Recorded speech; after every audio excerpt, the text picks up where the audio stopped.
Hello and welcome to HW News. The second phase of unlock, that is relaxation in lockdown restrictions, has been rolled out in the country from today onwards. Now let's look at the total coronavirus cases in the country and what exactly is the scenario globally as well. Now if we talk about the global coronavirus toll, then the COVID-19 has infected 1 crore 6 lakh people globally and 5,10,000 people have died. In India, as of now, there are a total of 5.85 lakh cases of coronavirus. 2.2 lakh are active cases and 3.4 lakh have either been cured, discharged or migrated. 17,400 have died due to coronavirus. Now, these figures are approximate numbers that I am talking about. In the last 24 hours, India recorded 18,653 coronavirus cases and 507 deaths, which is the highest single day death toll ever in India. The Indian Council of Medical Research, meanwhile, informed that on 30th June, approximately 2,17,000 tests were conducted across the country, and with this, total 88,26,000 samples have been tested in country so far. Let's now move on to important news of the day. Delhi has managed to slow down the spread of coronavirus for now, Chief Minister of Delhi Arvind Kejriwal today said in a press conference, citing figures that fall short of predictions for June. In place of the predicted 60,000 active cases by the end of the June, Delhi has only around 26,000, he said. The number of cases detected every day has also gone down from last week, around 2,500 a day instead of the close to 4,000 cases. With 87,000 cases, the national capital, which is the third worst hit state in the country after Maharashtra and Tamil Nadu, is still short of the 1 lakh cases the experts had predicted at the beginning of the last month. Over the last 24 hours, 2,199 new COVID-19 cases were reported in Delhi, taking the total number of coronavirus in the national capital to 87,360. The number of deaths has also gone up to 2,742, with 62 more deaths being reported in a single day. There are 26,270 active cases. The daily hike in cases has seen a downward trend in the last 1 week though. Now next up is a story that reminds us that how negligence can turn deadly, especially when we talk about the coronavirus pandemic, which is highly infectious. A wedding ceremony in rural Patna a fortnight ago, where the groom was running high fever and died 2 days later at his wedding, with his body cremated without being tested for COVID-19, appears to have set off the biggest infection chain in Bihar so far. The health department officials on Tuesday informed this. Now, more than 100 people have tested positive in Paliganj subdivision of Patna district, which is about 55 kilometers from the state capital Patna, in the last few days. Out of over 350 who have been tested upon contact tracing, 15 of his relatives, the groom's relatives who attended the wedding, tested positive for the coronavirus, and apparently they also infected the others. The officials who requested anonymity said that the groom was a software engineer based in Gurugram and had returned home for his marriage in the last week of May.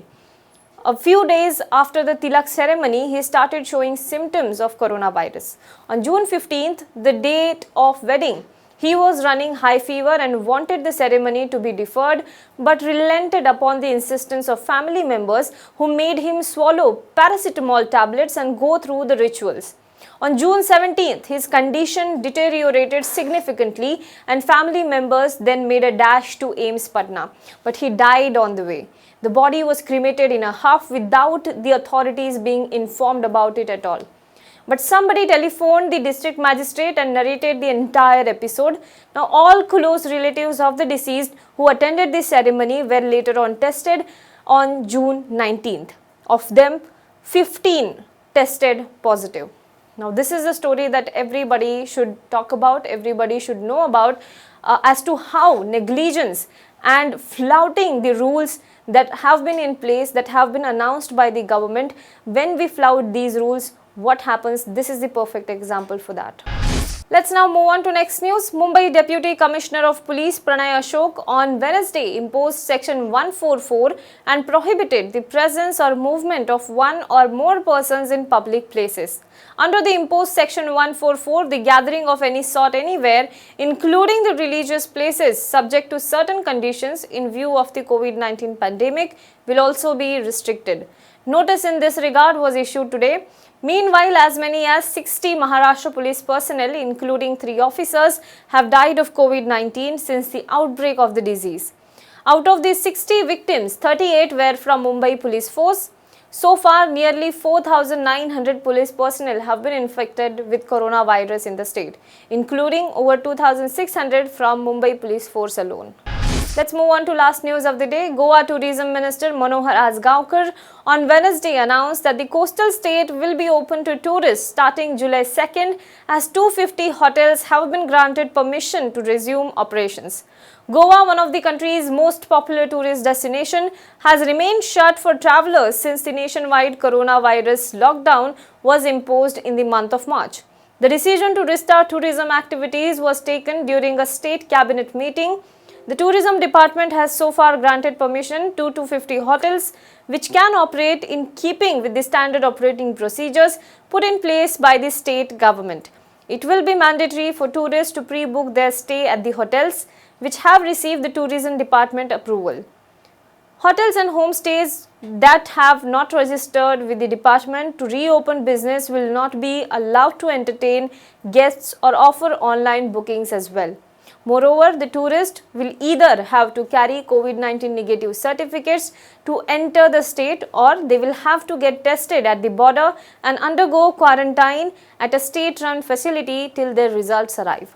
Well, that's all for COVID-19 updates today. For more news and updates, you can log on to www.hwnews.in.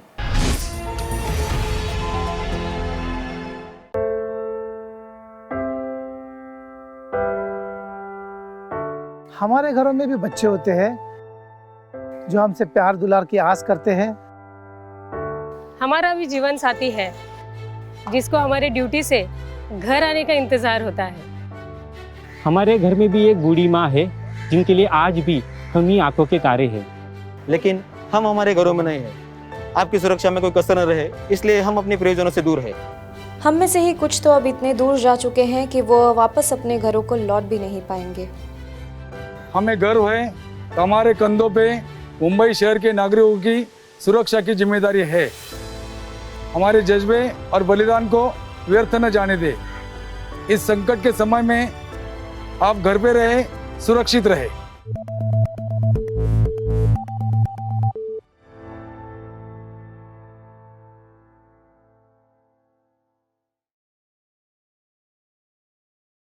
Now be the first to know about the latest updates on our new news app.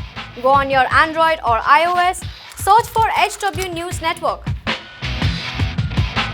Download our app, choose the language you prefer to get updates in, and be up to date with the latest news. If you like this video, please share it and we would love to hear your comments in the comments section down here. Also, please do like our Facebook page and follow us on Twitter to get minute-to-minute news updates. For more such shows and videos, well, subscribe to our YouTube channel.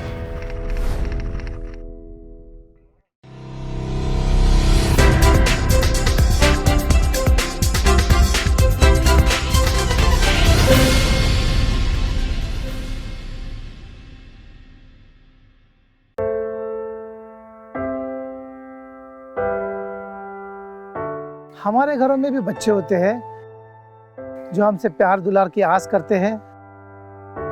हमारा भी जीवन साथी है जिसको हमारे duty से घर आने का इंतजार होता है।